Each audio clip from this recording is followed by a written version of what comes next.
अभी इस वक्त मैं चाईबासा बस स्टैंड में हूँ और वक्त हो रहा है 9 बजने वाला है। मैंने बस टिकट ले लिया है। बस का नाम राधे श्याम है। मेरा डेस्टिनेशन रांची है और चलिए सफ़र का मज़ा लेते हैं और इस बस का रिव्यू भी आपको दे दिया जाएगा।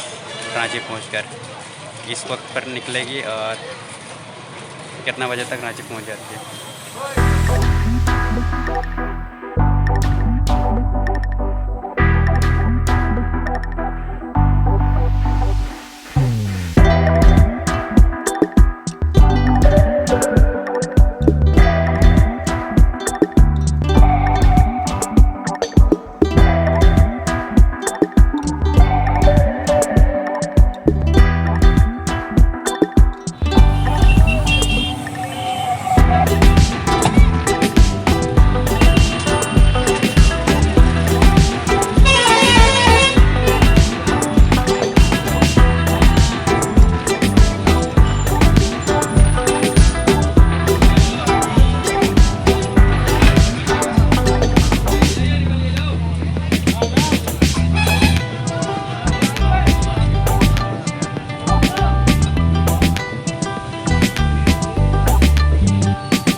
चलिए मैं इस सफ़र के दौरान आपको एक कहानी सुनाता हूँ।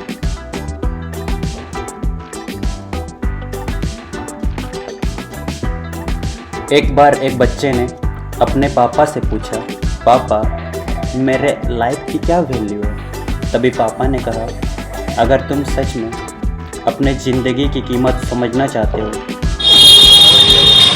ये बस जो है सिकंदरपुर के ओवरब्रिज के नीचे कम से कम 15 मिनट रुकती है नाश्ता वगैरह या फिर सिकंदरपुर से पैसेंजर रांची के लिए लेने के लिए।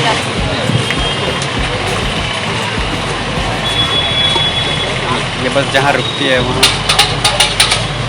आपको फल फ्रूट मिल जाएगा, चना मिल जाएगा, साथ में समोसा वगैरह भी आपको यहाँ मिल जाएगा। तो मैं तुम्हें एक पत्थर देता हूँ। इस पत्थर को लेकर तुम मार्केट में चले जाना और अगर कोई इसकी प्राइस पूछे तो कुछ मत कहना, बस अपनी 2 उंगलियां खड़े कर देना। वो लड़का मार्केट गया। कुछ देर तो वहाँ ऐसे ही बैठा रहा, लेकिन कुछ देर बाद एक बूढ़ी औरत उसके पास आई और उस पत्थर का प्राइस पूछने लगी। वो लड़का एकदम चुप रहा, उसने कुछ नहीं कहा और अपनी 2 उंगलियां खड़ी कर दी। तभी वो बूढ़ी औरत बोली, 200 रुपये, ठीक है, इस पत्थर को मैं तुमसे खरीद लूँगी। वो बच्चा एकदम से शॉक्ड हो गया कि एक पत्थर की कीमत 200 रुपये, जो कि पत्थर जनरली कहीं पर भी मिल सकता है, लेकिन उसका प्राइस 200 रुपये। वो तुरंत अपने पापा के पास गया और बोला, पापा मुझे मार्केट में एक बूढ़ी औरत मिली थी और इस पत्थर के 200 रुपये देने के लिए तैयार थी।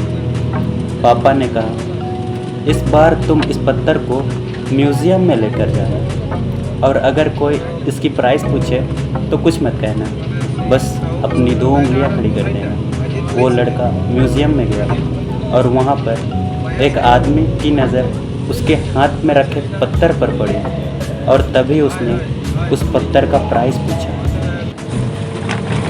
जो रास्ता है वो बढ़िया बन गया है। घाटी में भी रास्ता करीब बढ़िया था और बीच बीच में जहाँ पुलिया था वहाँ थोड़ा बहुत दिक्कत हुआ, बाकी स्मूथ चला सफ़र। और जिन किसी को भी उल्टियाँ आती है उन्हें शायद जो रास्ता बना है जिससे गाड़ी स्मूथ चलती है तो शायद उन्हें उल्टी ना आए। और आने से पहले अगर आपको उल्टी आती है तो खिड़की वाले सीट कंडक्टर से बात करके ले तो आपके लिए बेहतर होगा। साथ में जिससे आपको उल्टी भी नहीं आएगी और साथ में आप घाटी का व्यू और नज़ारा भी देख सकते हैं। वो बच्चा एकदम चुप रहा और उसने अपनी 2 उंगलियां खड़ी कर दी। तभी वो आदमी बोला, 20,000 रुपये?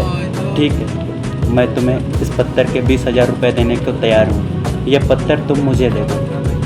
वो लड़का फिर से चौंक गया और जाकर अपने पापा से कहा, पापा, म्यूज़ियम में मुझे एक आदमी मिला था और इस पत्थर के 20,000 रुपये देने को तैयार था।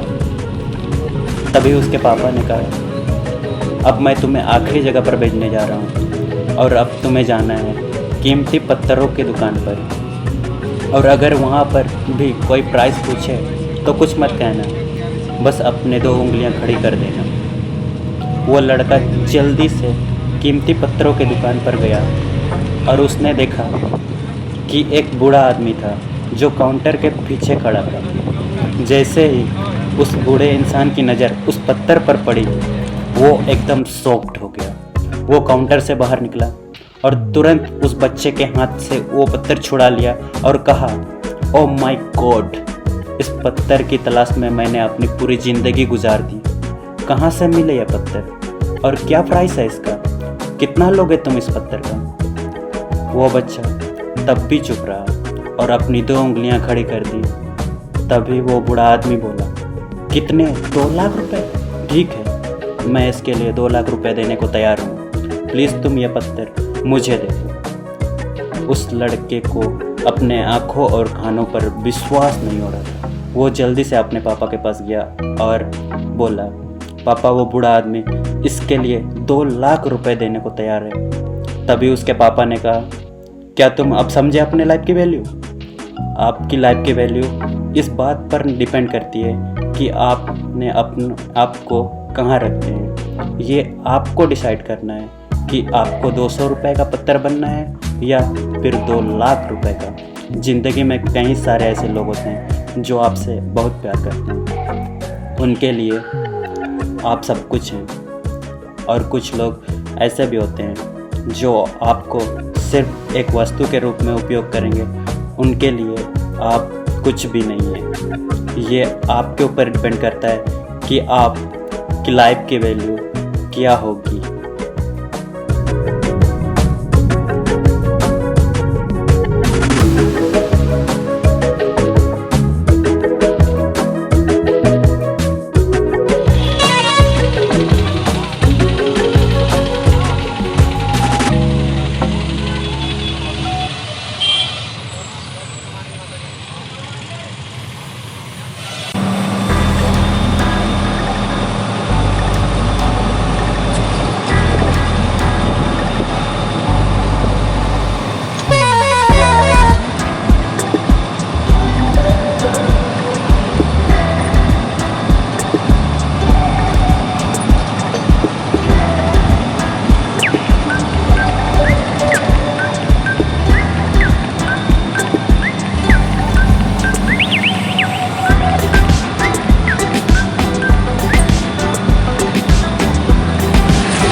घंटा के सफ़र के बाद अभी मैं रांची पहुंच चुका हूं। जो ड्राइविंग था वो काफ़ी स्लो था,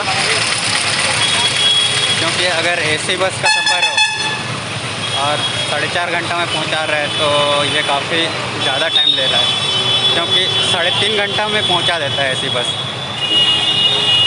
एक्चुअली में ये लोकल बस की तरह सफ़र रहा, क्योंकि बीच बीच में रास्ते पर जो लोकल पैसेंजर होता है उनको भी ट्रैवल का एक मौका दिया इस गाड़ी ने। बाकी कुछ नहीं, अभी रूम जाके बस आना है और कॉलेज के लिए निकलना है।